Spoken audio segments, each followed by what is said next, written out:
ரொம்பவே cheesy and யம்மியான sandwich எப்படி செய்கிறதுன்னு பார்க்கலாமா? கடாயில் வந்து கொஞ்சோண்டு எண்ணெய் போட்டுட்டு வெங்காயம் வந்து சின்ன சின்னதாக வெட்டி வச்சுக்கணும். வெங்காயம் போட்டுட்டு வெங்காயம் மிக்ஸ் பண்ணும் போதே உப்பு போட்டு மிக்ஸ் பண்ணால் அது வந்து ஈஸியாக வந்து குக் ஆயிரும், ஃபாஸ்ட்டாக குக் ஆயிரும். ஸோ வெங்காயம் வந்து கோல்டன் கலரில் ஆனதுக்கப்புறமா தக்காளி போட்டு குக் பண்ணிடலாம். இதுக்கப்புறமா மஞ்சத்தூள், மிளகாத்தூள், கரம் மசாலா இதெல்லாம் போட்டு நல்லா மிக்ஸ் பண்ணிக்கலாம். உங்களுக்கு வேணும்னா நீங்கள் ஆரிகானோ, சில்லி ஃப்ளேக்ஸ் இது கூட ஆட் பண்ணிக்கலாம். நான் வந்து இது மாதிரி ஆட் பண்ணிவிட்டு அதுக்கப்புறமா கேப்சிகம் சின்ன சின்னதாக வெட்டி வச்சுருந்ததும் போட்டு மிக்ஸ் பண்ணிட்டேன்.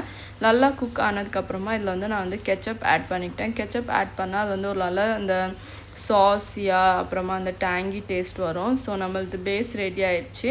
இப்போ வந்து இந்த பேஸ் வந்து நல்லா ப்ரெட்டில் நல்லா அப்ளை பண்ணிவிட்டு அதுக்கப்புறமா அதில் வந்து சீஸ் வந்து வச்சுக்கலாம். எவ்வளோ சீஸ் வேணுமோ நீங்கள் அவ்வளோ சீஸ் போட்டுக்கலாம். இது மேலே வேணும் உங்களுக்கு ஆரிகானோவும் போட்டுக்கலாம். நான் வந்து இதை வந்து டோஸ்டரில் பண்ணுறேன். ஸோ உங்கள்கிட்ட டோஸ்டர் இல்லைனா நீங்கள் வந்து தவாவில் கூட பண்ணிக்கலாம். இதை ப்ரெட்டோட ரெண்டு சைடுமே நல்லா கோல்டன் ப்ரௌன் கலரில் ஆனதுக்கப்புறமா நீங்கள் அந்த இடத்துல நல்லா சர்வ் பண்ணலாம். வேணும்னா கெச்சப் கூட வச்சுக்கலாம். பட் ஆல்ரெடி நம்ம பேஸில் வந்து கெச்சப் இருக்கிறதால நான் வந்து கெச்சப் ஆட் பண்ணிக்கல. ஸோ இதில் வந்து என்னென்னா வெஜ்ஜிஸ் வந்து நம்மளுக்கு என்ன வெஜ்ஜிஸ் வேணுமோ அப்படியே போட்டுக்கலாம்.